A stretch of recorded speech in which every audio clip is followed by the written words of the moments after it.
Hello everyone and welcome to another video. My track guide for the BMW M2 CSR going around Charlotte Roval with 2025 layout. Let's get into it.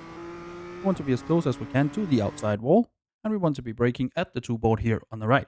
Once I get to that, I go to about 35% brake pressure, and we are trailing that off all the way to the inside curb. We are only cutting the red and white lower part of the curb, because if we hit the blue one, the car will probably be in the wall. Once we're past the curb, we want to start to accelerate again. Then the car should naturally walk out to the outside wall. Once we get out to the wall, we want to turn in for turn 2, getting as close as we can to the inside pit wall, ending up just about mid-track before going to the left side of the track. For turn 3, I start to brake once I get to the emergency road here on the left. We're going to be braking for quite a long time. I go to just about 20% brake pressure and I'm trailing that off all the way to where we turn in for turn 4. For turn 3, we want to get in close to the inside curb before dragging out to the outside line, so we get a better entry to turn 4.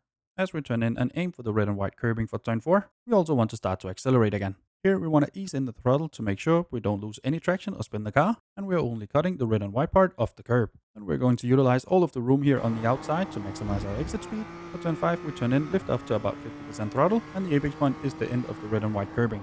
Then we want to let the car walk out to the red and white curbing on the outside. Just before we go over this little top, we want to start to brake. I start by going to just about 50% brake pressure, and we will trail that off all the way to the end of the inside curb of turn 6. This is also where we want to apex, and we want to pick up the throttle just after it. Just make sure you don't go any further out than mid-track.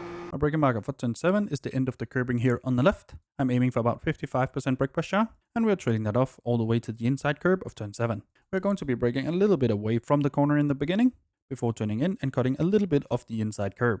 Once we leave the curb, we start to accelerate again. We want to be smooth with the application because we want as much traction as possible. And the camera will of course also help you catch the car. Then we want to go down to the white line to shorten our distance traveled. People will be drafting and bump drafting all the way down to turn 10, and it will be a place where people will try and overtake you in the race. But while qualifying, get out to the outside wall. For turn 10, my braking marker is when the red part here on the right starts. I aim for about 85% brake pressure, and I'm trailing that off all the way to the inside curb of turn 11.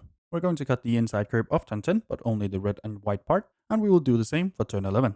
Once we land from the inside curb of turn 11, we want to start to apply the throttle again.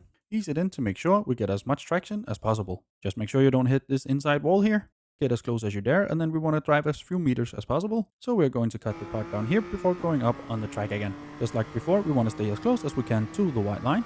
And people will also here be both drafting and bump drafting, and they want to try and overtake you into turn 14. But when qualifying, stay on the left side of the track. I brake once I get past the yellow line here on the left. I aim for about 70% brake pressure, and I'm trailing that off all the way to the inside curb of turn 14. This curb we're going to cut quite aggressively. We want to have the left side of wheels on the red and white curbing. Don't get it on the blue one or you'll get a slowdown. Once we land from the curb of turn 14, we want to start to accelerate again, but only go to about 50% before going over and cut the inside curb of turn 15. Once we land from that, we can go full throttle again and get as close as we can to the outside wall. And that's my lap around Charlotte Roval in the BMW M2 CSR of a time of 1 minute 28.7. I have more track guide for the BMW linked down below. Hopefully you found this one useful. If you did, leave a like down below, consider subscribing as well. And now for the uninterrupted hot laps.